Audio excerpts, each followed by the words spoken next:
This is GCSE Further Pure. We are in Unit 6 Integration and we're finding the area between the curve and the axis.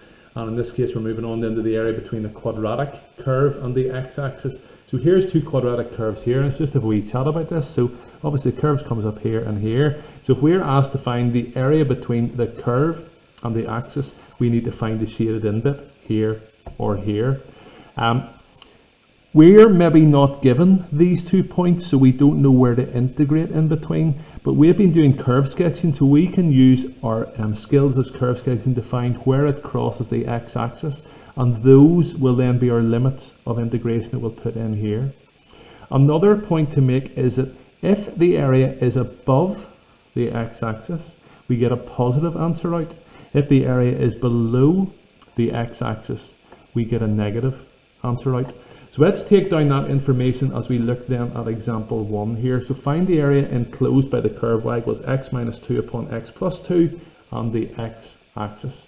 So as I said, we need to find the limits. So if you want to take this down, obviously we need to write this down every time, but it's just for notes here, it's hopefully very useful. We need to find the limits for the area.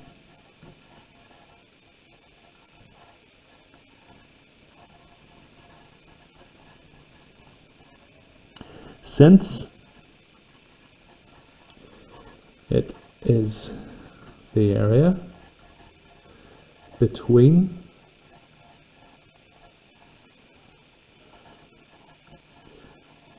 the curve and the x-axis,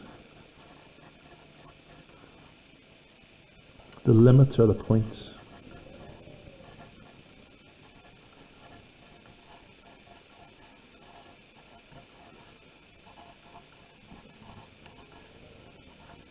Where the curve crosses the x-axis. So we're going to have to find those before we get going. So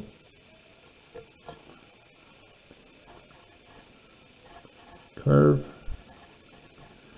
crosses x-axis. Hopefully you remember from curve sketching when y equals 0. So we would put this equal to 0. So we would have x minus 2 upon x plus 2 equals 0. You could of course multiply this out, but we're just going to factorize it again, and it's already factorized for us. So that means either x minus 2 equals 0 or x plus 2 equals 0, giving us of course x equals 2 or x is minus 2. Our two coordinates then are going to be 2, 0 and minus 2, 0. We can then get a wee vague idea of the sketch here and what it looks like. So it is a U-shaped. How do we know that? Because it's a positive x squared, and we know it crosses the axis at 2 and minus 2. So we would just be doing it like this. There's your minus 2, there's your 2, our y-axis and our x-axis, and our curve then looks like this.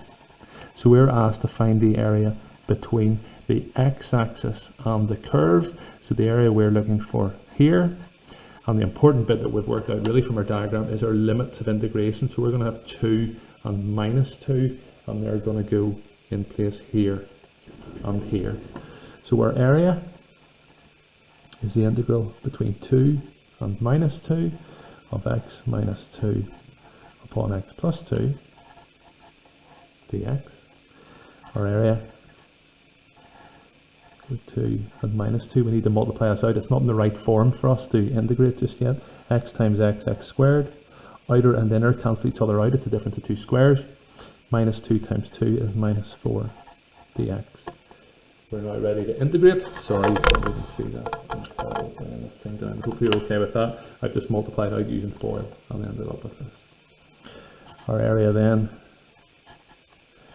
add 1 to the power, divide by the new power, take away 4x, and that's in between 2 and minus 2. My area in this case then is going to be 2 cubed over 3 minus 4 upon 2. You see what I've done there, just subbed in the 2. Take away minus 2 cubed over 3 minus 4 upon minus 2. A few wee sums to do here then. Hopefully we'll fit everything in. And area equals, you can see this bit okay, is 8 over 3, take away 8, take away minus 8 over 3 plus 8. If you do your calculations for that, that gives you minus 5 1/3. That, it's going to be then take away 5 1/3. So our area then is going to be minus 10 2/3. Remember I said if it was below the axis, then it would come out to be a negative. So that's where a negative is. Let's just write that down so we know. If we go then, the negative indicates the area is below the x-axis. So our area then is going to be 10 2/3 square units.